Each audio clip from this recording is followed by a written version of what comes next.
so you still have know. to sign that one. All right. Should I start or?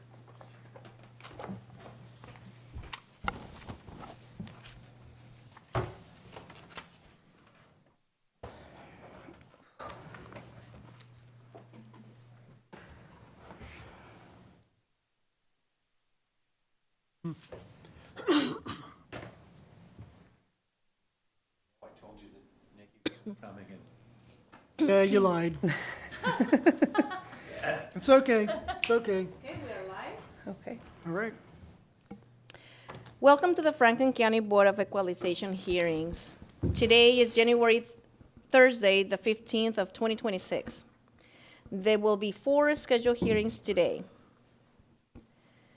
The time now is 9:01, and we will hear the petition numbered BE 2025-51 with parcel number 126-150-278, owned by Dwayne and Janet Theron.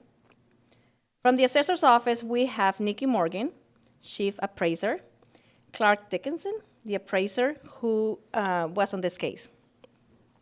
This petition is scheduled for 20 minutes. The appellant and the appraiser will each be given 5 minutes to highlight points of the evidence they have provided.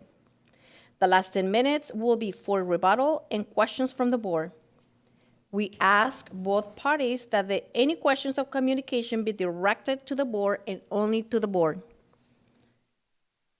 Chairman? Good morning. Welcome to the Franklin County Board of Equalization. Board members are Joe Christ, Charles Laird, and myself, Lexi Moore, as chair.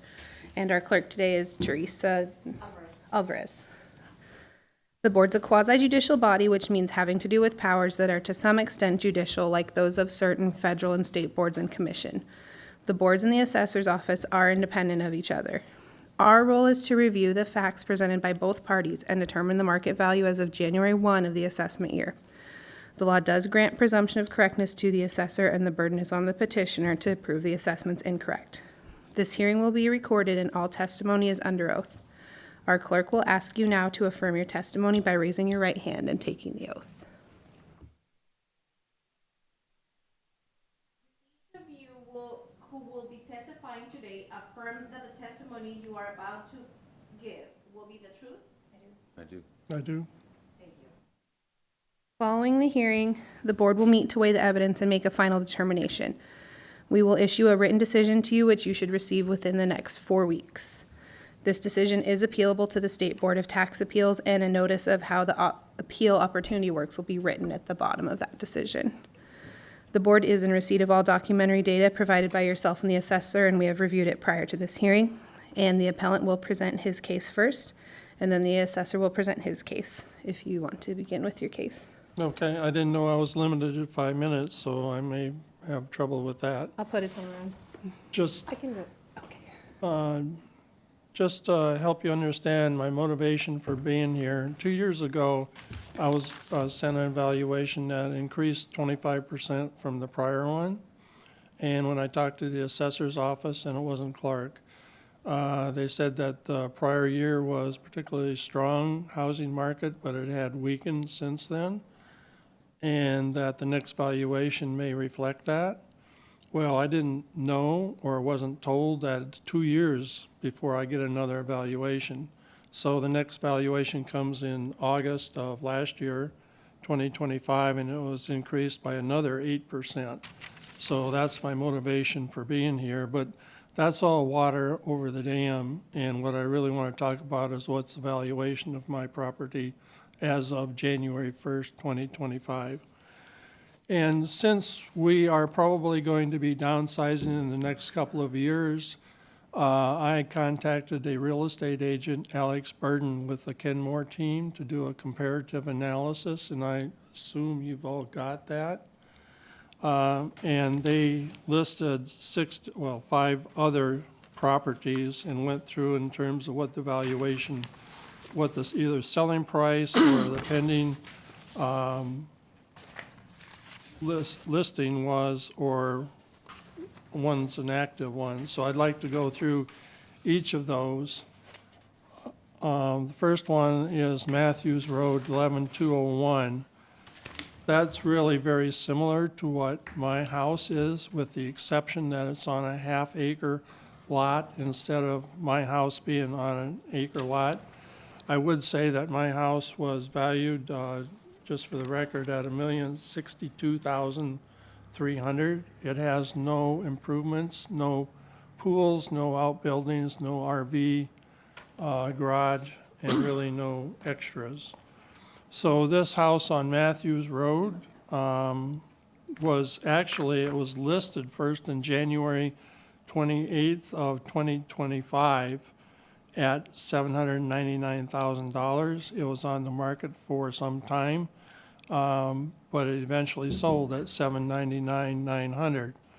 And on a per square, cost per square, $262. And if you took that house and put it on an acre lot, it'd be more valuable, but it would still be less than $300 per square foot. Okay.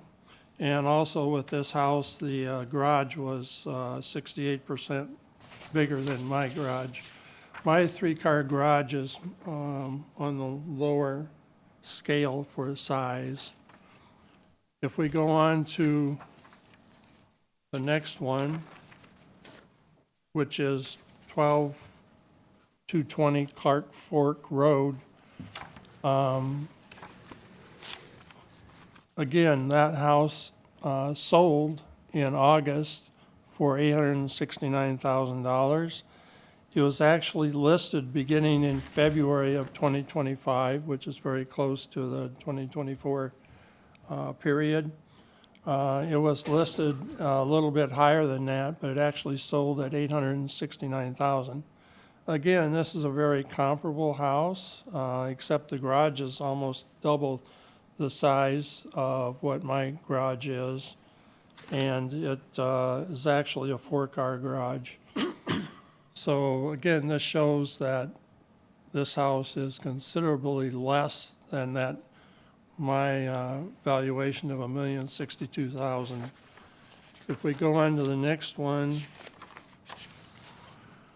12310 Ricky Court, and this is one that overlaps with what Clark's information is. Okay, this house sold in February of 2025 for $1,020,000. Now, there's quite a few differences between my house and this house. This house has an in-ground pool, which is 36 by 16. And the important thing, another important thing about this is it's actually a heated pool. And the information I got from the assessor's office is that pools are assessed at $10,000 for an in-ground pool. That's not reality. Is that my 5 minutes? That's your 5, yes. There will be time for rebuttal afterwards. We'll have a little bit. Okay. Clark, do you want to start with your 5? Yeah, thank you, Lexi. Good morning, thank you all for being here. I just wanted to get started here on our subject property, which is 11804 Pelican Road in Pasco. It's on 1.04 acres for the residential site. It is a 3,022 square foot, one-story home with a 762 square foot attached garage of good plus or good, very good quality construction. It is in average condition for its age and built in 2014. So if you go to page 4, that is a front picture of our subject property. If you go to the next page, page 6, that is the sketch of our property. And just as a reminder, state statute requires our appraisal date to be January 1st of 2025.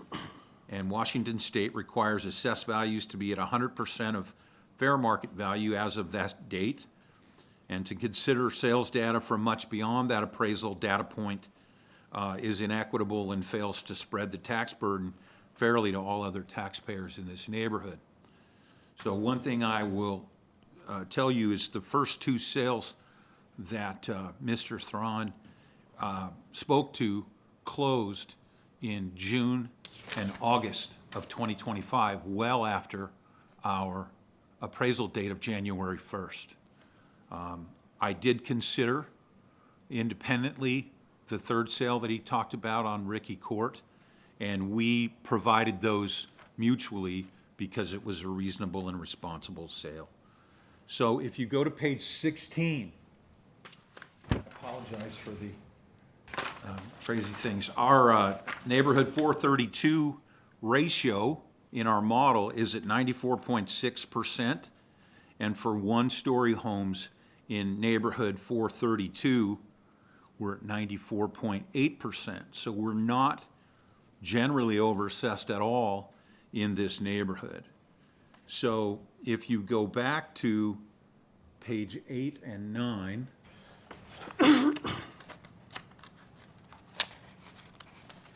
these four sales are in our neighborhood, and they range in year built from 2011 to 2024. The subject was built in 2014. Our livable area ranges from 2,943 square feet to 3,730 square feet, with the subject at 3,022 square feet, generally in the lower end of that. The sale price of the improvements in this grouping is from $337 a square feet to $387 per square feet, and the subject's at $352 on the lower mid-range of that grouping. So the original sales that Mr. Thron provided are on page 11. So there's a locational map of where our sales are. All of the sales that we're talking about today, both mine and Mr. Thron's, come from the same neighborhood. They are here. And he asked us to consider data from 2024 and very early 2025 originally, and the three sales provided are all in the same neighborhood. Petitioner sale number 2 is of lesser quality than the subject, and it has an in-ground pool with a sizable detached shop. While that is true, the purchase price of this property did not include the shop, and it did not include the pool, because those permits were taken out 11 months after the property closed in February of 2024. So even though they have a pool and a shop, it wasn't part of the original sale that assessor sale number 2 speaks to. Petitioner sales 1 and 3 were already in my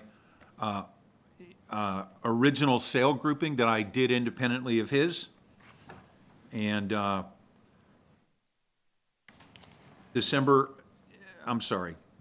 sales provided in the CMA, the current market analysis that the Realtor provided in November, are all from June of 2025 and beyond. And the assessor's sales generally bracket and support the assessed value of $1,062,300 and indicate that our valuation model is working and accurately represents the market.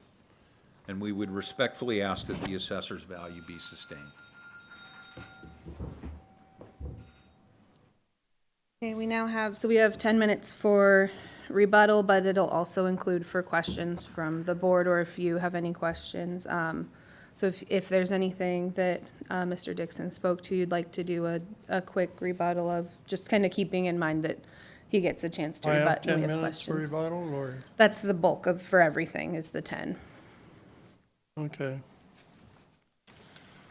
Let me go back to the Ricky Court, because that's probably that's the one that would really, to me, be indisputable, that the $1,062,000 for my plain Jane house is overvalued, particularly in comparison with this one. This one on Ricky Court sold for $1,020,000. It does have an in-ground heated pool, The assessor said that they only allowed or add $10,000 for in-ground pool. My research says that in a warm climate, the average value for an in-ground pool would be 7%. For a colder climate where pools are not common, there would be little or no value for it. So our environment here is probably somewhere between that, like 2 to 3, maybe even 4%. So there is some value beyond $10,000 for the in-ground pool for Ricky Court.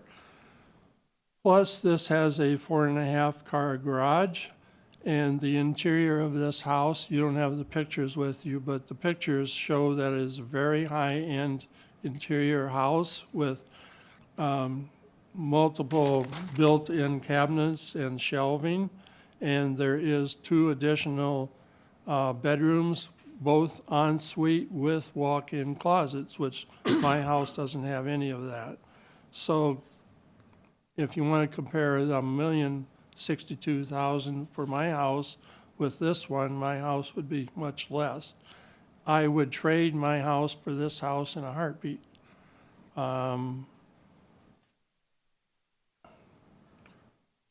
That's all I would say on that. There are a couple of additional ones that I provided, particularly the one on 12621 Jadeline Way. That one has an assessed value as of January 1st, 2025 of $1,040,000. And it was on the market in September of last year for $835,000. And currently it's being sold, I believe, for $845,000. I mean, we're talking 20% difference between that valuation and what the actual market is for that house, and I would say it's similar. Just going back to recap what the agent told me, since we're probably going to be downsizing, my question was, what should I list my house for today? He said maximum $900,000. And I could expect to sell it between $850,000 and $900,000. Now, this is as of a few months ago. It's not January 1st of 2025, but that market hasn't changed, 15, 20% between January 1st, 2025 and when this market analysis was done. Thank you. Clark, do you have any rebuttal? Yeah, so in talking about Ricky Court, we have the construction quality of Ricky Court and the subject pretty much the same, with actually the subject being a little bit higher. One sale does not make a market. We have to use in mass appraisal all the sales for the whole year, and we have to consider all of the data, not a single data point. And markets change, and the market is shifting, particularly in the upper price point. So what's taking place today is reasonable, responsible, and market-driven, but it doesn't have anything to do with the sales that we are required by state statute to use from 2024. And to hang your hat on a single sale in a mass appraisal model doesn't work. It's not like a fee appraisal where you can say the best comp is comp 2 and I'm weighting it 75% because of this reason. That's not what we do in mass appraisal. We create a model, and the model easily supports the dollar per square foot at $352 a square foot. So what the value is worth today, nearly more than a year after the valuation date, is not relevant to our task today at hand. The sales used from 2025 that Mr. Thren has provided will be used in 2026 to develop values for taxes for 2027. So that's how it works. So when the market was rising rapidly 3 or 4 years ago, we didn't go to a BOE case and say, well, the market's gone up 15% since your last market value and assessment, so we're going to raise your assessment in the BOE case. That's not how it works. So when the market shifts the otherwise, we also by contrast, don't do the same thing in a BOE environment. Looking at brand-new data that was not available and is not available through state statute and requirements to look at what it's worth today for a historical value using 2024 data. So comparing assessed value to assessed value is not market data information that could be considered. And what it's worth today is not relevant to the question that we have at hand today. I would say that some of these properties were on the market in 2024 at a much lower price. And with all due respect to the assessor, they have sort of cherry-picked a couple of those properties that they show to be much higher value. And to be honest, if somebody had a contract today to buy our house for $1,062,000, I would move out in 30 days. And that's true today. It's true January 1st of 2025. Thank you. I think we have a couple questions up here if you guys, I don't have a question right now. nope. Do you have one? One, Clerk, the $10 square foot assessment for a pool, $10,000, yeah, oh, it says 10. Oh, there we $10,000. go. Okay. All right, well, I guess same question. Why is that the standard? And, I mean, does that ever get looked at or reevaluated? We look for at it and inflation and all reevaluate that it stuff? every year, and here's the issue, Charles, with all of that, is pools are a huge unknown, right? So we have people in this neighborhood, 432, that have put $100,000 into their pool, right? And in that price point, where they're, have a custom home that's 3,000 feet or larger on an acre, it's probably worth, in the market, more than 10,000. But for us, we've got to treat pools consistently throughout the valuation purpose. And for our purposes, a $10,000 pool in East Pasco is the same as a $10,000 pool because we can't, it's very, very difficult to separate that out and differentiate it in the marketplace. And so we do use $10,000, and my suspicions are he's probably right. $10,000 is probably not a reasonable number in neighborhood 432. But we have to have consistency in how we treat them. And we can't say one neighborhood gets X number of dollars and another neighborhood gets Y.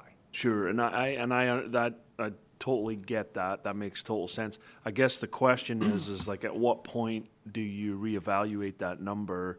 Because there's no way you're getting an in-ground pool put in your yard for $10,000. No, you're not. And I think a big reason for that, Charles, is for so many people that live in Franklin County, the cost by far outweighs the value. So there's no way that even in this neighborhood, that if somebody invests $100,000 in a pool, they're ever going to get it out in the market. Sure. It doesn't matter what it is. And so trying to be equitable and spread the tax burden equitably, we're stuck with this number for now. Now, I can tell you that up until last year, when we had site improvements in the county for water and septic, we used to use 10,000. Last year, we reevaluated that and changed it to 20,000. It may be something moving forward that we look at what we're contributory value of pools are. Sure. And we say, maybe it should be 15 or maybe it should be 20 because 10's not equitable enough. So it is something that we do look at every year, just like we reanalyze everything. We stratify the data in a mass model and see what we can come up with statistically. At this point, we're at $10,000 for a pool, and we're kind of stuck on that for right now. Okay, fair enough. I had a question on, so, and I know you have to use a mass appraisal, and this is to demonstrate, but, so both sale 1 and sale 2, I'll make it quick. Both of those are 10 years newer. They both have the big, tall RV garage. My kind of concern there is that if an appellant came in and their house, which we have seen, their house had the big RV garage, and their house was 10 years newer, and they brought you a comp that was 10 years older and just had a standard garage, they would get dinged on that. Lexi, I'm not sure what your question actually is Okay. based on this. My question is, do you think it might be fair to say that sales 1 and 2 have some components that are superior to the They subject might be, property? but that's reflected in the dollar per square foot that's higher than what we're assessing the subject property at. I think what we don't spend enough time on is that the reason this is provided is to look at homes that are similar enough to be considered comparable. We're not making individual adjustments for components, but what we really want you to look at, and apparently we need to work really more diligently at, is not the price per square foot, but the ratio, the sale ratio. These homes are valued on the cost approach. They're valued according to their age, their quality, their condition, their specific components, and then depreciated down and applied a market adjustment to consistently throughout the neighborhood. So the whole point of these pages is to show homes that are similar enough in the valuation model, knowing we start with the cost approach and every single component and characteristic is valued according to Marshall and Swift and then depreciated down. We want to look at the sale ratio. These homes are undervalued. We're only at 82, 87%. If you go to the next page, the one from February, we're at 98%. And the one from February of 24, we're at 99%. So they're all what we would stratify together. These homes are similar. The market is going to say these homes compete with each other. Yes, they have differences. They're valued differently. But where did the model fall? Overall, it fell in at 94.6%. And the trend line in the graph in the middle is going down, meaning the market was moving up compared to our assessed values. Our assessed values don't change. They're static. The market moved over time and our ratios were dropping throughout the entire year, showing that as of January 1, right there at the very end, we were 5% low, which is what our ratio reflects for the whole year. So price per square foot, yeah, we don't adjust for specific characteristics, but the ratios do include those home-specific details. Okay, yeah, I understand that. I just also think that, yeah, we're out of time, so, okay. This concludes the hearing for petition BE 2025-51, parcel 126-150278, owner Dwayne and Janet Thran. A final decision will be received by you within the next 4 weeks, and this decision is appealable to the State Board of Tax Appeals with a notice of the appeal opportunity written at the bottom of the decision. The time is now 9:28. Every week. Yeah, I can see that taking place. Yeah, and then pause it. When are you up next? 11 or 11:30. Okay, the end. Yeah, All right, so thank you. it's a ways.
So did they ever, nothing?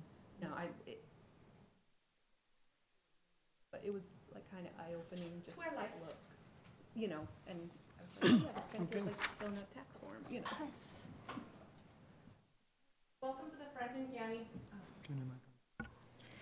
Welcome to the Franklin County Board of Equalization hearings. Today is Thursday 15, 2026, and there will be 3 more hearings scheduled for today. At this time, we're ready to hear petition. It is 10:14. We're here to hear petition BE 2025-53 with parcel number 113400213, owned by Rowand and Associates LLP. Excuse me. From the assessor's office, we do have the chief appraiser, Shannon Taylor, the appraiser who was on this case. At this time, we're waiting for the appellant. We're gonna give them, how long, Chair? Let's do another 2, because we have one pretty Okay. quick after this one, so. For the record, we have been waiting for the appellant to arrive.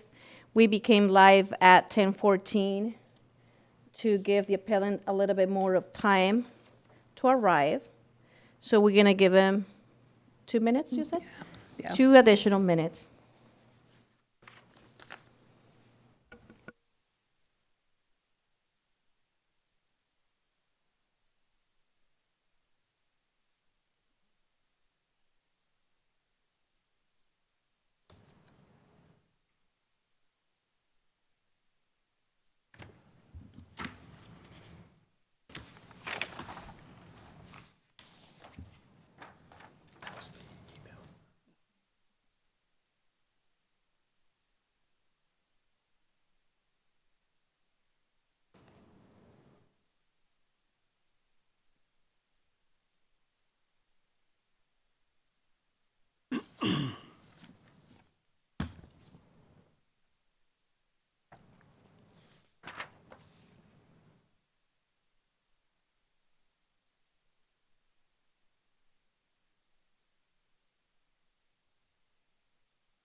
Yeah.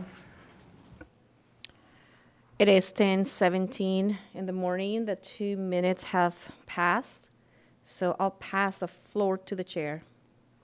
Okay, good morning, welcome to the Franklin County Board of Equalization. Board members are Joe Christ, Charles Laird, and myself, Lexi Moore, as chair, and our clerk today is Teresa Alvarez. The board is a quasi-judicial body, which means having to do with powers that are to some extent judicial, as those of certain federal and state boards and commissions. The board and the assessor's offices are independent of each other. Our role is to review the facts presented by both parties and determine the market value of the property as of January 1 of the assessment year. The law grants presumption of correctness to the assessor, and the burden is on the petitioner to prove the assessment is incorrect. This hearing will be recorded, and all testimony is under oath. Our clerk will now ask you to affirm your testimony by raising your right hand.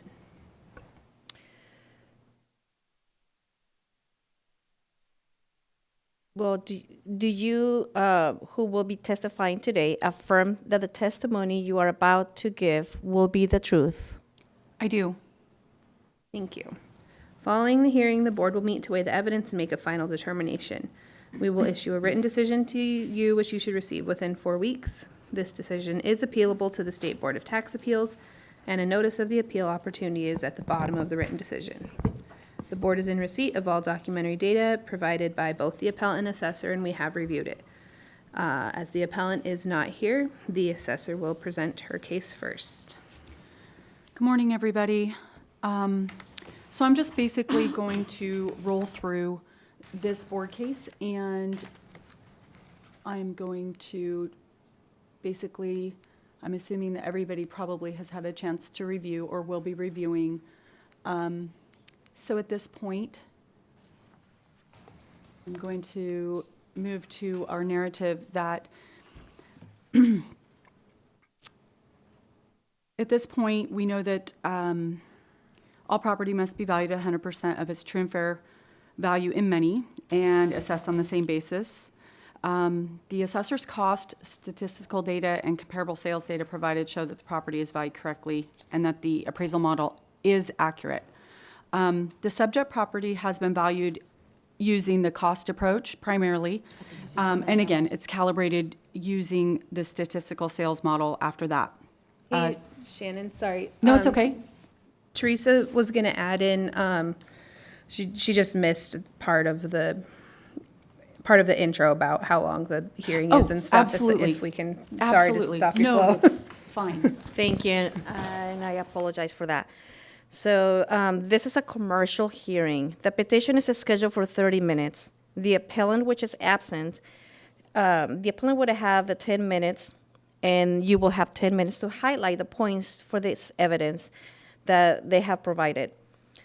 The last 10 minutes will be for the rebuttal, questions from the board. I would like to remind everyone that any questions or communications be directed to the board and just the board. Thank you. Thanks, Teresa. Okay, so I'm just going to begin with the subject property. It's been valued primarily using the cost approach and secondarily calibrated to the statistical sales model. This is a service repair garage, 18,000 square feet, with an office building, which also serves as part of a sales display area. So it does have somewhat of a sales area, not necessarily full showroom, but it's a sales office area, a little bit of has some display. And then it has a storage warehouse as well. The square footages are there. All of these were built in 2018 and totals 33,680 square foot. I think it's called Pape Machinery or Pape Machinery, I'm not sure. John Deere dealer occupies the property. So we have provided, I'm going to move on down, there it is, 6 sales of similar buildings. And sales 1 through 3 are in Franklin County, and the other 3 are from neighboring counties of Spokane and Yakima. Only Franklin County sales were time adjusted. So with this, you can see that the subject is valued at $263 or $262.75 improvement per square foot, and the sales with the land value extracted, the average time adjusted sales price per square foot is $287.84. There. So basically, while these sales were not all used in valuing the subject, they are an accurate representation of similar sales that indicate that our cost model is working, and they do support the assessed value. And moving on to our land value. Okay. So you can see that our land is 2.6 acre lot, zone C3, and it's in neighborhood 500. And we have provided 6 comparable sales, which are all, whoops, excuse me, sorry, wrong button. They're all basically in 500, and they're all similarly zoned, and they bracket the size. And you can see that both the before time adjustment, dollar per square foot and per acre, and after time adjustment are both basically above the value. So that supports our value of $4.83 per square foot and $210.538 per acre. So, and again, they're all similar sales as far as the neighborhood and the zoning. So basically, the other thing that I would like to move through is review of the petitioner's 2025 valuation analysis. So what we found is that they were weighing the cost approach the most. And in that, they're asking for it to be based on the cost approach of $5,740,857. And in looking at that, one of the things that we noted was that they are not reconciling the cost value with an accurate market sales for this type of commercial building within the subject's market area. This cost model indicates a lower value than the sales data the assessor has used in their statistical sales model, which that is on page 15. So we have our, there we go. So, we use sales in mass to show whether our cost model is at market or whether we have to add a market adjustment. And they're not taking that into consideration when they're asking for reconciling their value. Further, what's happening is, just a moment here, just moving on. So in additionally, looking at the 2018 building permits, sorry, I know I'm rolling through this, but they are here up on the value report. Okay, so right here, these building permits were what were taken out to build a building. And I'm not saying that those are always indicative of the exact cost, but that is the cost that planning and building places upon it. And in looking at that, the permitting value totals approximately $4.2 million. And that's only $978,000. Our value is only $978,000 more than that right now. That was in 2018. That indicates a 3% per year increase in just cost, and that is not accurate. Per Marshall and Swift data that has been researched from 2017, this is a report that I pulled after, I didn't include it, I pulled it after.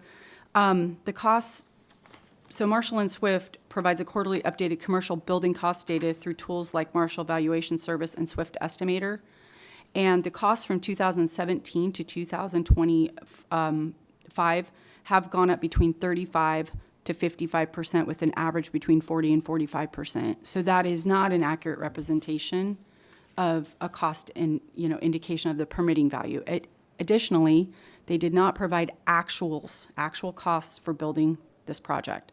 So, we were looking for those, and we always take those into consideration, and that was not provided. Their income approach, they've listed it in accumulated rental rate, vacancy rate, expense, and capitalization rate, but they provided no market data, sales data, rent rolls, actual profit and loss statements, or lease for the subject property to demonstrate how they arrived at that. Like, show your work, but we didn't, we always ask for that as well. If we get actual income, it helps us to build a model. While this isn't being valued on an income model, we do capture all of that data. And it is confidential when we ask for it. And then last, for the sales comparison approach, the petitioner provided 4 improved sales, and they are from Franklin County. One sale, the last one, is in Yakima County in the report. And although the petitioner's sales are not similar in type or style of buildings, age, class, or square footage, if you look, the square footages are all smaller. The type of buildings are industrial, storage warehouses, and light commercial, which are much lower cost per square foot, up to almost, on those, some of those are up to $20 per square foot less in Marshall and Swift cost. And they're much older than our subject property. So those would not, in my mind, be, similar or comparable accurate sales to represent an accurate value. So with that, the assessor's evidence, cost, and sales data does support the 2025 assessed value and of $9,396,800 and shows that our valuation model is working and accurately represents the market, and we request that the assessor's value be sustained. Thank you. Questions from the board? I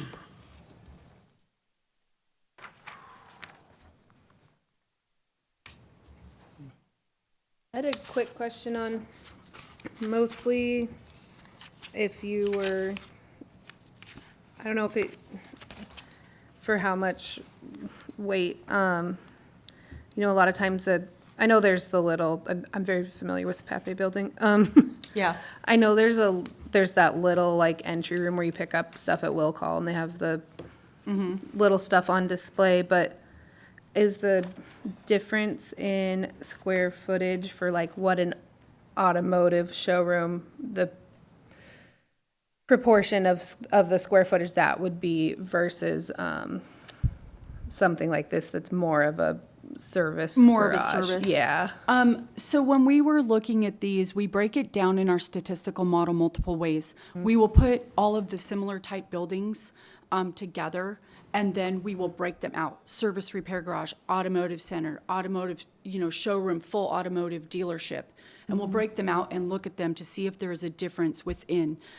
So we do put weight on that when we are looking at it to make sure that they're either that they're moving the same, and we also will break them out because we know, and a lot of times in Marshall and Swift, and I did pull this up, that in an automotive dealership, they do recommend that you break things out into the service area, office area, because service repair obviously might not be as high of a cost per square foot as maybe at the showroom portion or whatnot. So we do break it out and we do put the weight. That's why we broke these out separately. You can see that the service repair portion is going to be getting, the service repair cost. And the problem when we're doing they're not exactly, I don't want to call them comparables directly because we do a mass appraisal process. But one of the things that happens is we either have to provide you sales of something that's similar, which is like an automotive dealership or an automotive center, which has all the components of that to show, because they are similar and the same, they have the same components, or we would be breaking out and giving you sales for just offices, sales for just a storage warehouse, and sales for a service repair garage that would be 3 separate comparable sales sheets. So in this instance, we've chosen to give you automotive dealerships and automotive centers. So I don't know if that answered your question on the weight. Yeah, I think so. Okay. Yeah, thank you.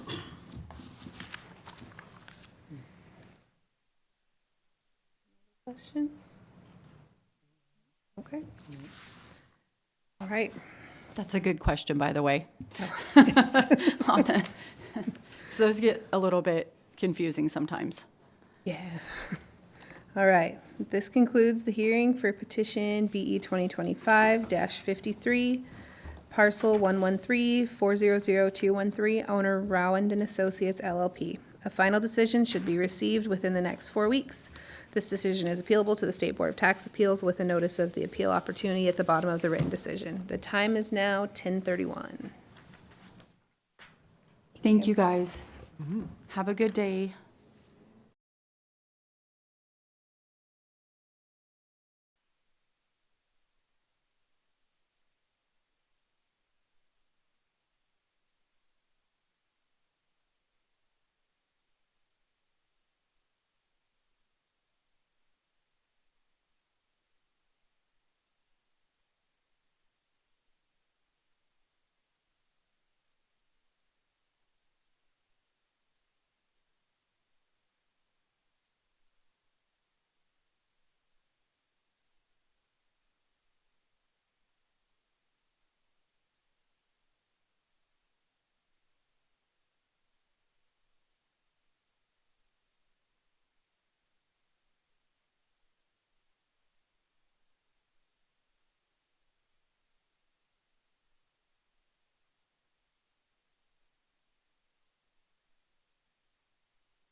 use Teams for all of the commissioner's office meetings?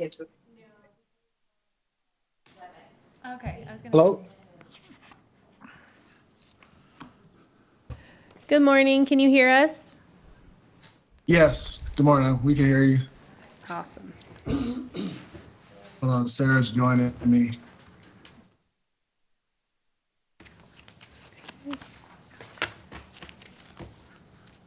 Good morning. Hello.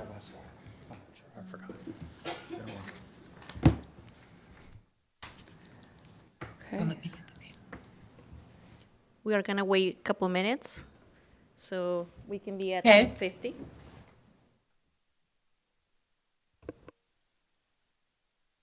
Will they be able to see your presentation in the Zoom? They have the If Teresa presentation. shares the screen,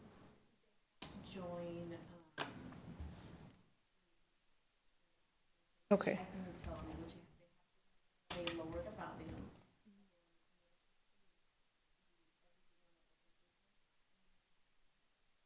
we can just refer to the paper if you'd like. They do have a packet because.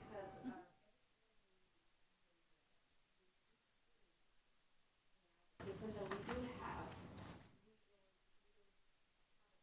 that's where we can present the board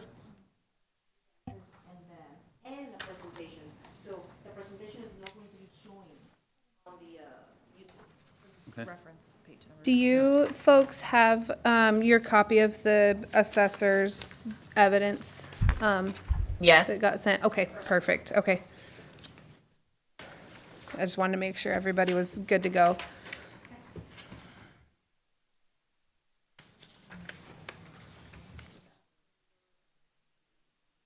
Yeah. So good morning. Welcome to the Franklin County Board of Equalization hearings. Today is January Thursday, 15, 2026. There will be 2 more hearings for today. And the time now is 10:50 in the morning, and we will hear petition BE 2025-54. The parcel number, it is 119-572-160, owned by Justin and Correct. Sarah White. From the assessor's office, we do have Nikki Morgan, chief appraiser, Clark Dickinson, the appraiser who was on this case. The petition is scheduled for 20 minutes. It's residential. The appellant and the appraiser will each be given 5 minutes to highlight points of the evidence that they have provided. The last 10 minutes will be for the rebuttal and questions from the board. We ask both parties that any questions or communications be directed to the board and only to the board. So the time will start, 5 minutes. We have to do the Excuse rest me, of the- apologize, yes. You're good. Give the floor to the chair. Good morning. Welcome to the Franklin County Board of Equalization. Board members are Joe Christ, Charles Laird, and myself, Lexi Moore. Our clerk today is Teresa Alvarez. The board is a quasi-judicial body, which means having to do with powers that are to some extent judicial as those of certain federal and state boards and commissions. The board is independent of the assessor's office, and our role is to review the facts presented by both parties and determine the market value as of January 1 of the assessment year. The law grants presumption of correctness to the assessor, and the burden is on the petitioner to prove the assessment's incorrect. This hearing will be recorded and all testimony is under oath. Our clerk will now ask you to affirm your testimony by raising your right hands and taking the oath. Do each of you who will be testifying today affirm that the testimony you are about to give will be the truth? I do. I do. Appellants? We do. We do. Thank you. Following your hearing, the board will meet to weigh the evidence and make a final determination. We will issue a written decision, which you should receive within the next 4 weeks. This decision is appealable to the State Board of Tax Appeals, and a notice of how the appeal opportunity works will be written at the bottom of the decision. The board is in receipt of all documentary data provided by both you and the assessor, and we have reviewed it prior to this hearing. The appellant will present their case first, and then the assessor will present their case. So you have 5 minutes, Mr. and Mr. White, Mr. and Mrs. White. Okay, so the first thing I we are not presenting more evidence today, but we are bringing up some questions regarding what we submitted versus what you emailed us. And when I submitted the original petition to the county board, I received an email back saying I needed to only use date of sale comparison sales for the year 2024. So at first I had, well, let me go back a little bit. We have a unique property because it's on the water. And so in order to find comps that are on the water around the same area can be a little challenging, especially in maybe a low sale year. So I had chosen a few properties within a 2 to 3 year period. When I had to go back and just choose 2024, then some of these properties were near the water, but not very close to the water, like our property. So they were still near our property in the Pasco area, just not exactly on the waterfront. So then when I received the email back from Franklin County, the four, hold on, let me look. The 4 sale property comparisons are from 2025, 2021, 2023, and 2024. So that was the first thing I just wanted to bring up today, is that that's originally what I had done, is try to find comps that were waterfront value. So in doing the second, so in doing that,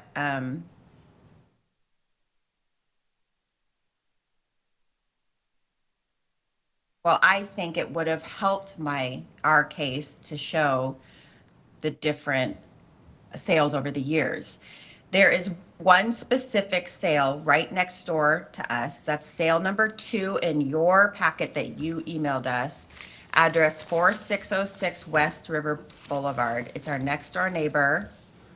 And the parcel number is 119-572-179. It sold for a very high value, and it is 6,700 square feet, and it has a dock access, and it is in very, very good condition. I'm sorry. I'm not exactly sure how much the square footage is. I'm looking at 2 different numbers, so I'm not sure if that number's right. But it sold for 2.3 million. And when we went to go, we shopped a couple realtors to try to assess the market value in early 2025 to sell our home, and they would not sell it for more than 1 million. And so at that time, we had an assessed value of 1.3. So we had already been overpaying property tax if we can only sell it for 1.0. And we were paying taxes based off 1.3. So the new assessed value is 1.2, which is still over what the realtors are saying that they can sell it for realistically. And they said, we cannot use, because of course, when I'm going to sell the house, I would like to use my neighbor's comp because he sold it for 2.3. But they're saying that's just not a good comp for our home, because our home is just a little bit more of a hodgepodge of remodels. It has 2 separate sides, and his is beautifully built, quote unquote, perfectly done. And so they wouldn't use that as a comp to determine our sale price. So I did not put that in our packet to try to lower our property taxes. if I can't benefit off of that sale in order to sell my home, due to multiple Realtor reports, and that's just the facts. I mean, they're saying that's what the market says. Then, I mean, I don't think that's fair that I have to pay a higher tax based off what my neighbor sold their home for. Thank So I you. The think time that's is up. part of the issue. Thank you. You have 5 minutes to present your case as well. Okay, thank you. If you could turn to page 1 of the packet, we're at 4620 River Boulevard in Pasco. We have a site size of 1.01 acres with good views of the Columbia River. We've got a 3,000 square foot, one-story home of good quality and average condition for its age, built in 1955, remodeled substantially in 2020, with an additional 1,418 square foot, two-story auxiliary dwelling unit, or ADU, separated by a garage. And these two total 4,428 square feet. And if you turn to page 5, you will see a front view of that property along with what the view looks like from that home. So it's not riverfront property because they don't own the land down to the river line, but they get a considerable number of amenities as if it's waterfront property without actually being waterfront property. If you turn to page 6, the following page, you'll see the sketch there with the main home on the far left and then the two-story auxiliary dwelling unit to the right. And so Washington State requires that we assess property values at 100% of fair market value. And if you turn to page 19, which is way down the bank here, it will show the statistical analysis from neighborhoods 101 and 202, and our ratio for waterfront and river-influenced properties at 93.9%, so we're considerably below 100% of market value. If you go back to page 9 and 10, you will see that the sales that were used, that the appellant referenced, and those homes are built between 1959 and 2025, and the livable area ranges from 2825 to 6760, with the subject property at 4428 square feet of livable area. And if you eliminate the land value, the improvements range from $98 a square foot to $328 a square foot, with the subject on the very low end of the range at $120 a square foot. And overall, the livable area ranges from 320 feet to $435 a square foot. And the subject is outside this range on the lowest end. So it's lower than all of the rest of these sales. Sales 1 and 2 are extremely proximate, with sale number 2 being next door, as the appellant referenced earlier, and sale number 1 being a few lots east with very similar river influences. If you go to page 12, there is an analysis of the petitioner's comps, and I want to reference the second sale, which is noted as 62% the size of the subject on the far right side. It's actually 50. That's a typo, and I wanted to recognize that. But all of these sales have no river view whatsoever, which is a very different market in general. None have an ADU. None are larger than 62% of the overall livable area of the subject. All are on considerably smaller sites at 1/3 of an acre, plus or minus. And the highest sale of the 4 to support a $1 million revised value is $760,900. So all would be considered very inferior to the subject and not really a substitutable property on any level. And so it does show that our model is working and that the assessor sales generally bracket and support the assessed value of $1,212,900, and it indicates that our valuation model is working and accurately represents the market. We would respectfully ask that the assessor's value be sustained. Thank you. We now have 10 minutes for rebuttals, and that also includes questions from the board. So if there, Mr. and Mrs. White, if there's anything you would like to rebut that Mr. Dixon brought up, but just please keep in mind that they'll need time, and then we'll need time for questions too. Yeah, the first thing is we were told that we could only use sales from 2024. So obviously we picked what we could find, and that's why we had no other ones. Now, that fact that you got, that your team was able to use properties outside of that time frame makes it an unfair comparison, because we weren't able to find the ones that would rebut what we thought was that. So that's the first thing. The second thing is you can't show a house that was built in 2025 and compare it to ours that was built in 1955 and say that they're comparable.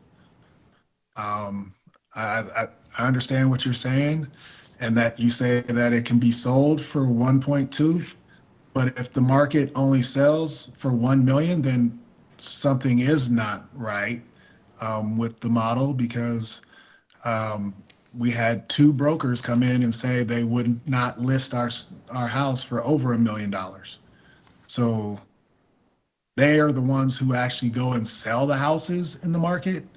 So I don't know how you're saying that it's going to sell for 1.2 plus, and real estate agents from the area who sell the houses in that area say that it can only sell for $1 million. Thank you. Clerk, can you?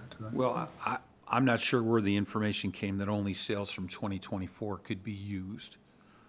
So That I came can't, I can't comment on that specifically. As far as what a realtor says, you know, realtors can do an awful lot of things in the marketplace. We have to use closed sale data.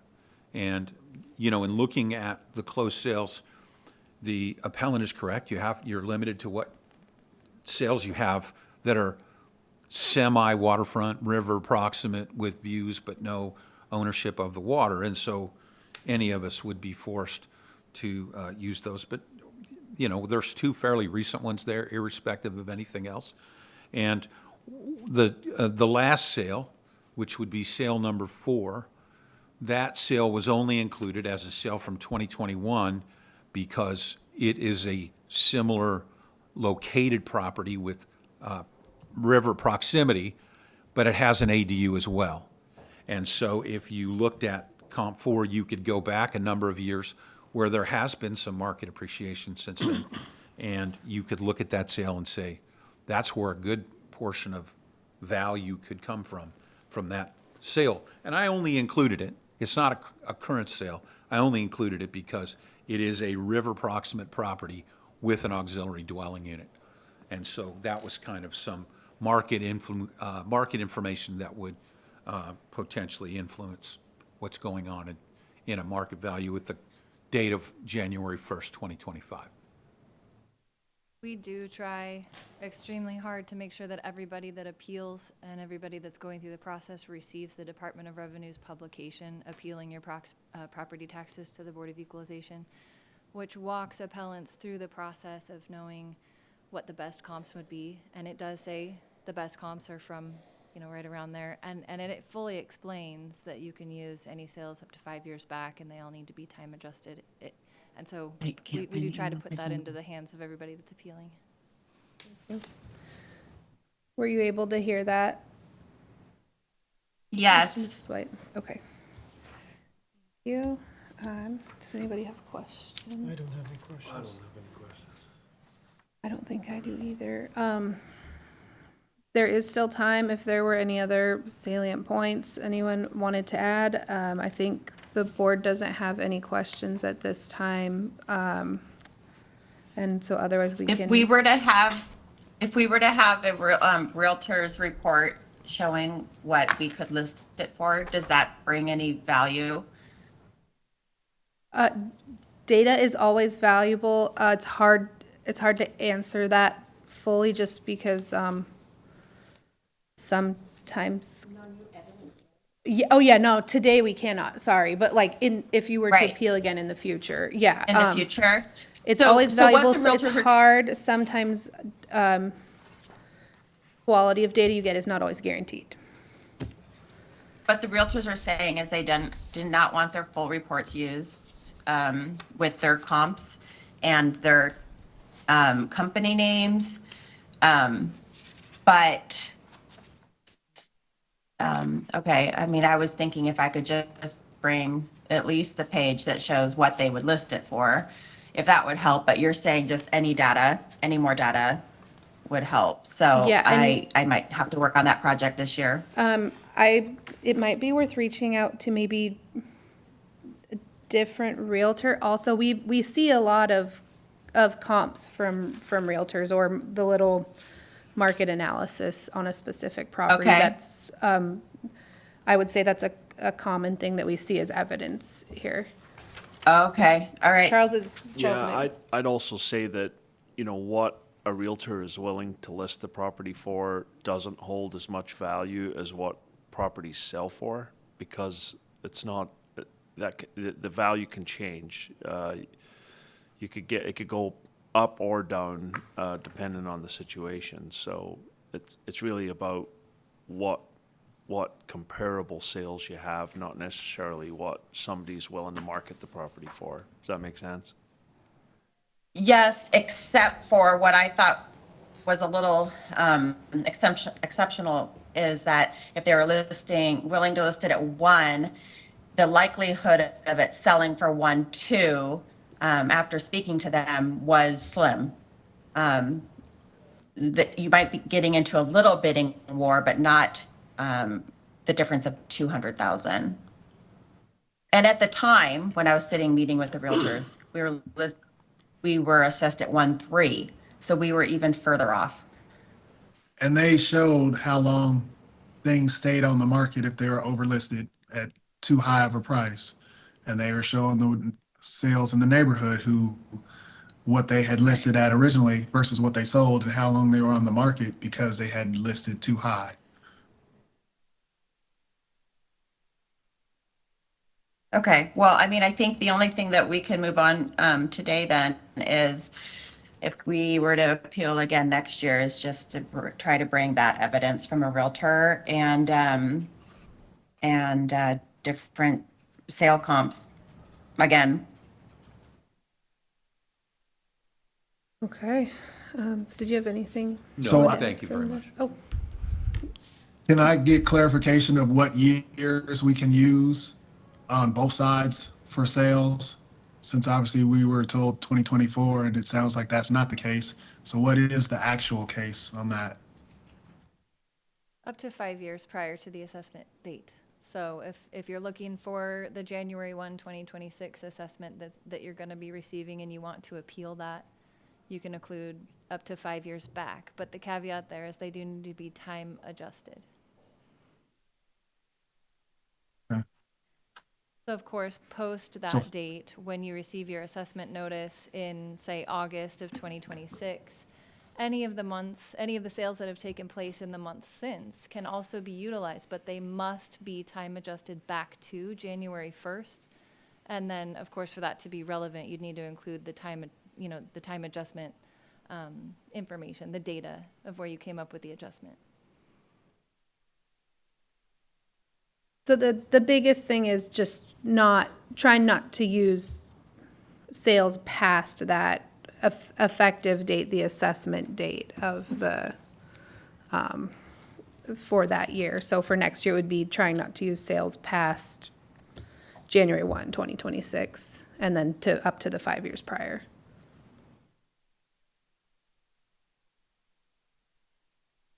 Okay. All right. Okay. right, thank you. Thank you. Okay. Thank you.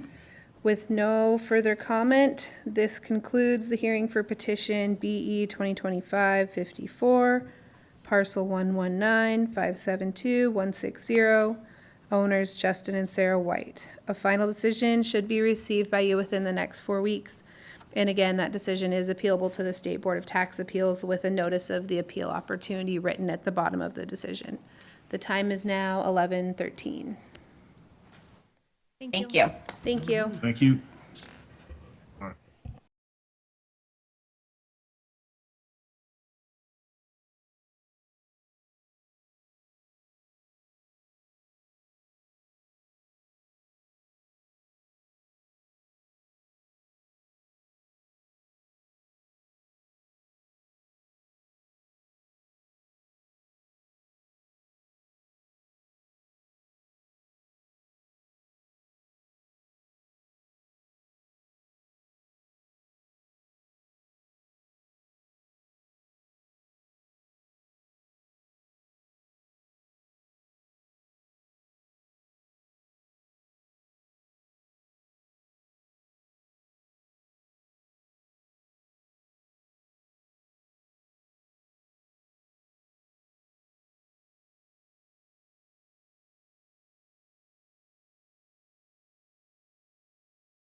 Good morning. Welcome to Franklin County Board of Board of Equalization hearings. Today is January 15th, 2026. So today we're here to hear case number BE 2025-58 with parcel number 123150038, owned by Nicolay and Leslie Miller. This is a residential hearing. The petition is scheduled for 20 minutes.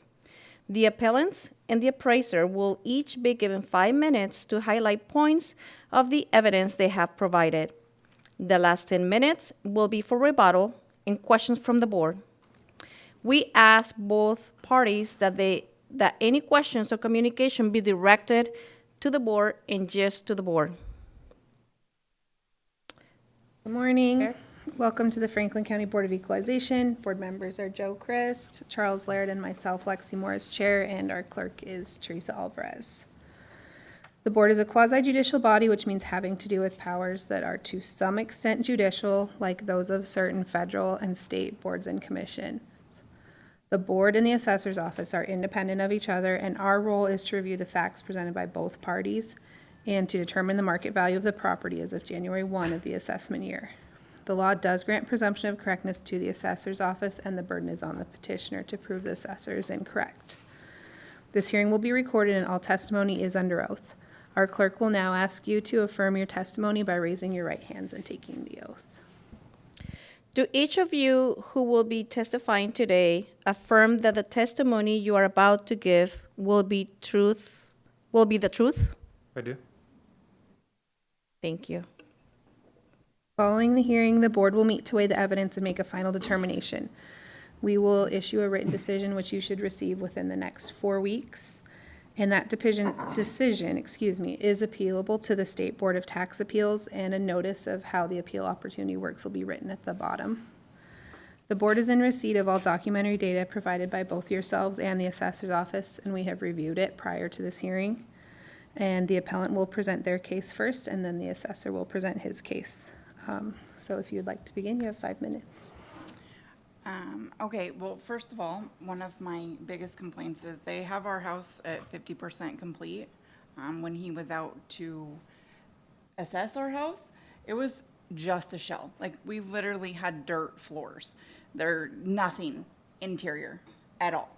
We're not building our house in a conventional way.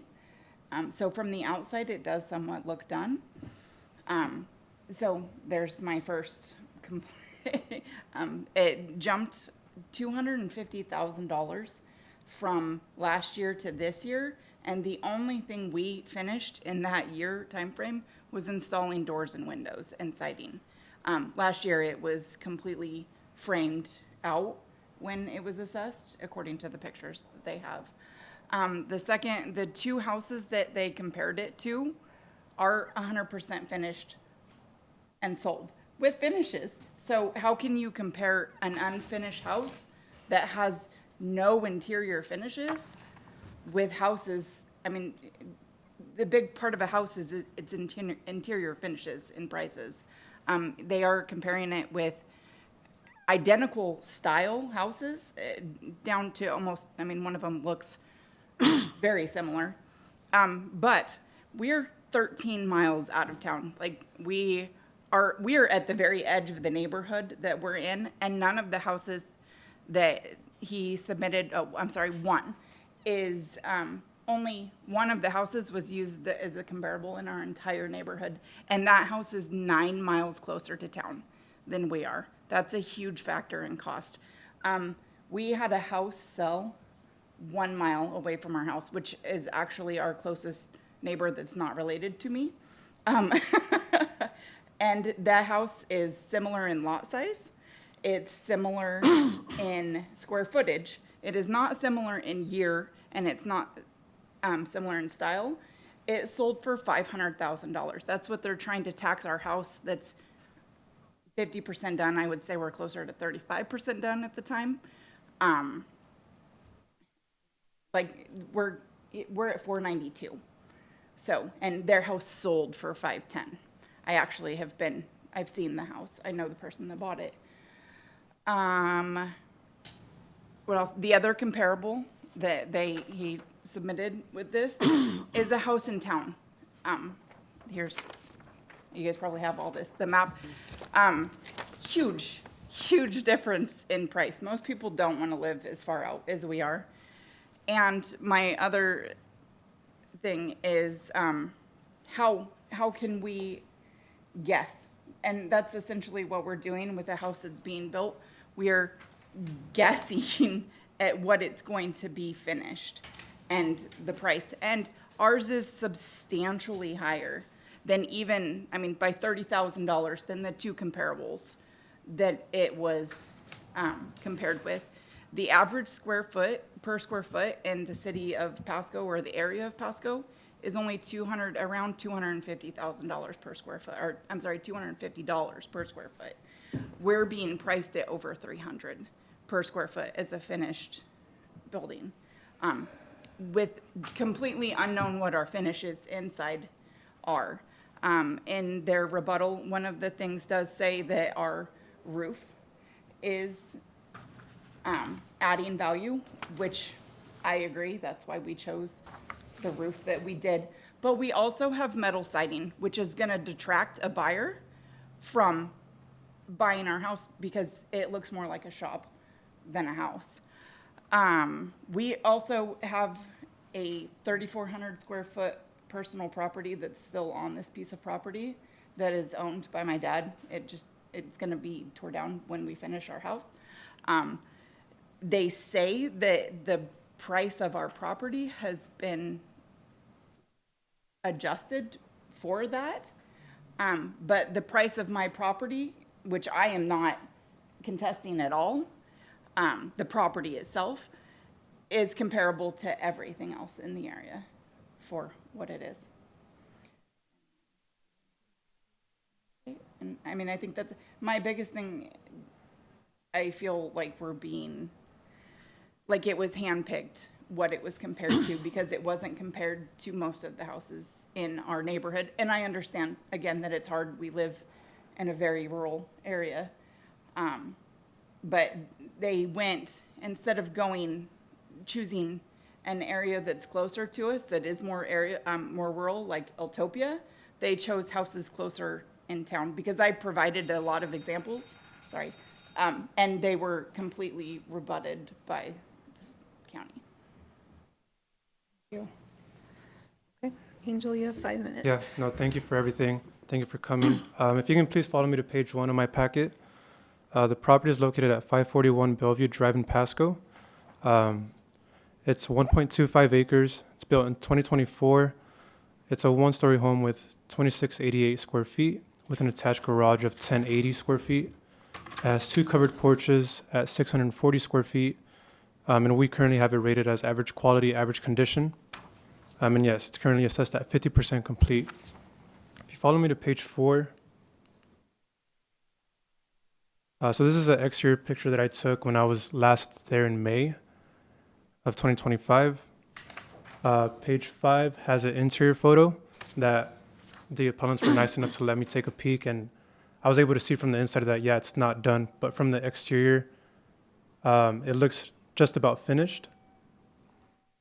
So page 5 is really great, and I'm glad I was able to peek inside. Page 6 is a sketch of the property that was submitted that was sketched out based on the building plans that were submitted. Page 7 and 8 are pretty much the summary to my whole packet. And yes, we currently have this valued at $492,800 at a 50% completion rate. For the purposes of this packet, we did it as if it were 100% complete. If it were 100% complete, it'd be valued at $834,920. If you go to page 9, as mentioned, for the purposes of this packet, if 100% complete, I provided 2 sales, and state law does require that the assessor's office value all taxable property at 100% of its true and fair market value in money according to the highest and best use of the property. The mass appraisal process utilizes sales to assist in calibrating assessments to market value. And so the two cells that I provided, they are both in rural residential areas. They are the same year built, style, quality, and condition. The subject, as mentioned again, it's at 50% completion. It was presented and justified as if it were 100% complete. If it were 100% complete as of January 1st, 2025 assessments, it'd be valued at $834,920. Price per square foot for that would have been $310. And if you look at cell 1, it's in a similar neighborhood. It's in the same neighborhood. It's in a similar in square footage, similar in acreage, and the cell ratio is 94.73% with price per square foot of $313. Cell 2 is in a similar neighborhood, similar in square footage, similar in acreage. Cell ratio is 85.44% with a price per square foot of $331. Looking at both cells, they indicate a price per square foot range of $313 to $331 with an average of $322 compared to the subject's price per square foot of $310. The two cells also indicate a cell ratio range of 85% to 94% with an average of 90%, which is below the 100% of true and fair market value. And I do want to emphasize that the cells comparison approach with direct comparable cells was not used to establish values. The cells were not adjusted for differences nor compared to the subject property to calculate the market value for the subject property. Page 10, is the map showing the location of cells in relation to the subject. And I just wanted to talk on page 11, which is a petitioner cells that they submitted. The 4 cells that were provided, cell 1 is a different style, inferior in year built. Cell 2 was disqualified due to no market exposure and was not used in her cell study. Cell 3 is inferior in square footage, superior in quality and acres. And cell 4 is inferior in year built, condition, and superior in quality and acres. And with that, we ask that the Board of Equalization sustain the assessor's market value of $492,800. Thank you. We now have 10 minutes for rebuttal and also for questions from the board. So if there's any specific points Angel brought up that you would like to rebut, just keeping in mind that he'll get rebuttal time too, and we have questions. One of them is fair and true market value. Those houses that we're being compared to at 100% are 100%. If we were to have to sell our house today, there is no way on God's given earth we would get $492,000 for an unfinished house. They're almost impossible to finance. They're almost impossible to sell. And again, my biggest rebuttal is my house is not 50% complete. I have no electricity, there's nothing. We just had to file for an extension on our building permit, and I don't even know that we're gonna make it within. We are 100% self-building this house. We have hired 2 contractors to date to do any work besides us. And the index that they use to base whether a house is 50% done or 100% done is a generic index that's a one-size-fits-all that's based on a conventional home being built on a conventional foundation with conventional construction throughout. This isn't. This is a pole barn. Everything on the interior is done after the exterior is completed. I mean, I guess I could have not put the roof on it and the windows and doors in until after, but it just didn't make any sense to have all the material sitting there. So you get that package, you put it together, and then you continue on with the interior built. When he came out and took the picture they did take of the interior, at that point in time, without looking at the receipts, we basically had about $140,000 out of our own pocket invested into the build. And then they're turning around saying, yeah, your $140,000 you've invested is worth $460 some odd thousand. I mean, that's a great return on my money, but I'll never get it. I mean, I've been in construction my whole entire life. I understand what the index is, but it's not a one size fits all. And you just can't use that approach on everything when it's not. If it doesn't fit, it doesn't fit. Angel? Yeah, so Unfortunately, for tax purposes, the cost that you put in it on a self-build doesn't go into the assessment. The assessment has to be valued off of market value for tax purposes. I did, at the very end, I didn't attach it to the packet, but I'll show it here. I did provide it based on when I was out there and from the interior too. Mind you, this was because he was there and I was able to take a peek inside of the house. I estimated it at 50% complete. I was there in May. The cutoff for percent complete that we're supposed to estimate by is July 31st. I understood it was a self-build. He did tell me that it was a self-build when I was out there. But either way, when I was there early May of 25, I rated it at 50% complete. And I do stick by that just based off what I did see. And yeah, the market value at 50% complete is the 492.8, given all the components that are currently existing, based off the average, based off your bill as well, based off the quality rating and condition rating, which I believe will hold even after the house is done. Average quality, average condition, and just given the year built, square footage, and the components, the 2 covered porches and the attached garage. But yeah, for purposes of the packet, I did do a version as if it were 100% complete to estimate what that would come out to.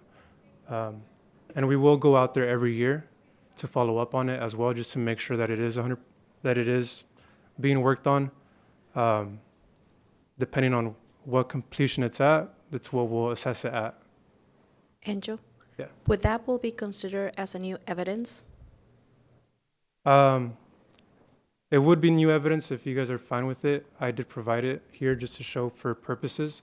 This is a table that we use when we go out to every single property that has a permit out on it. And it's the checklist that basically, for a normal construction home, follows in order for it to be 100% complete. My understanding is no new evidence up to the hearing? We can accept new evidence at the time of hearing as long as everyone is in agreement. So if you folks would like this to be considered as part of the evidence, Well, we can consider except it, for or we that can he leave has it up. things highlighted that framing isn't done. There, because only the exterior framing is done. There's no interior walls. Trim and doors. Obviously, if we don't have interior framing, we don't have most of our doors done. There's a front door and a back door and a garage door. Exterior finish and paint isn't even 100% done. So the things he has that are said done are not finished. Just on like the that. utilities. Yeah, We we still don't- don't have permanent power to the structure. We just barely got the water line in. It wasn't done when he came and did the, his, It wasn't even done as of his cutoff of when. So So I got a question. So is this form built based on a pole barn construction or a typical I mean, you would expect a pole barn to be done faster than a normal house. That's not what I asked. I asked, is the schedule, I mean, to me, this seems more related to like your traditional residential foundation, floor, Correct. walls, roof, then you build it out on the inside. Correct. And this is a little different on a pole barn, seems. The permit that was taken out though was for a home. And we have to follow this checklist because the permit was for a home. Okay. Well, okay, but so is this from a kit? yeah, so we bought a kit. I mean, there's not an application to buy a pole barn and No, turn it into a yeah. house. You know, yeah, so it was a kit that we bought from a vendor, and they supplied us with all the poles, the trusses, all the lumber for the exterior, all the sheet metal for the exterior. We did have to purchase all the doors and windows ourselves to, you know, fill in the holes, but that was our goal, was to do it ourselves to save money and build something that we want. And I feel like we're being kind of somewhat punished for just not hiring a contractor to make it turnkey and ready to go. I guess what I'm struggling with a little bit, Angel, is, I mean, obviously it would be a super high quality one, but if what's there right now is a Right, I'm grading it as a house. thing. Exactly, yeah. You know, it's hard to, I mean, just aside from the fact that it looks like Right, they're almost at Matthews Corner in this. for valuation certain town. purposes, I could have valued it as a, the permit was taken out for a home, so I have to value it as a home and rate it as a home, quality and condition. Had it been a pole barn permit, I mean, I would have had to value finish, interior finish, and rate it as a super high quality, not super high, but definitely a higher quality pole barn. However, though, I mean, when I was out there in May, I estimated at 50% complete when our cutoff was July 31st. Had I put it at 40% complete, we would have still gone out there every single year to check up on the completion of it. The year prior, I had it valued at 15% complete when I was out there in 2024. So when I went out there back 2025, some work had been done for sure, and I assessed it at 50% complete. Each year we'll go up and reassess it.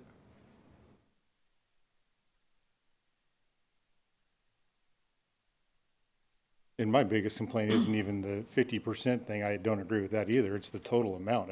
It's an outrageous, I mean, I just feel like for the neighborhood that we're in, the comps that he has are close to town. One of them's on the other side of 395 from us. So I just feel like there's nothing, the comps that were in our neighborhood got rebutted because of they were too old, they were not big enough, they were, whatever the reasons. Just the stuff that they did use are just so far away, closer to town, in my opinion, make them a lot more valuable and worth more money. Where we're at, it's pretty, not a lot of super nice houses in that area until you get down on the river, I do want to mention the cells that I provided. I have to use cells that were from 2024. So one I believe sold in late of 2023. It's very tough to find a brand new house for that, in that square footage range, same quality or similar quality, same condition out there in that area. But the two cells that I did provide are very, very similar. Yes, they are closer to town, but either way, the two cells have an average sale ratio of 90%, which is below 100% of fair market value. The price per square foot for both the cells averaged $322. If their house were to be 100% complete, it would have been $310 per square foot. Yeah, I had one quick question. Yeah. How did you guys arrive at your estimate of true and fair value? Did you guys do that on a percentage basis of what you think the house is worth, or how did you guys come up with the 200,000? Sorry, I'm So trying to find it. yeah, on the front page of the application, you have the assessor's determination and then your estimate of what Yeah, it's this is what worth. we're looking at. for the improvements, just on the improvements. Just, yeah. So And how- Based on basically what we personally had invested into it, adding, And what it would have possibly cost us to hire someone to build out what we had finished What you at have that now, point in okay. time. all right. So factoring your actual cost plus the cell. Sweat labor, Okay, sweat equity. Yeah. Okay. all I just right. want to say that cost is a cost, but then we have to adjust to market. And that applies for all properties in Franklin County. but then that's basically Right. an unrealized gain that you're being taxed on. Okay, sorry, that was our time. This concludes the hearing for BE 2025-58, parcel 123-150-038. Owners are Nikolai and Leslie Miller. A final decision, again, should be received by you guys within the next 4 weeks, and this decision is appealable to the State Board of Tax Appeals with explanation of that opportunity at the bottom. The time is now 11:45. Thank you. Thank you. Thank you guys. Thank you. Thanks, Angel. Yep, thank you.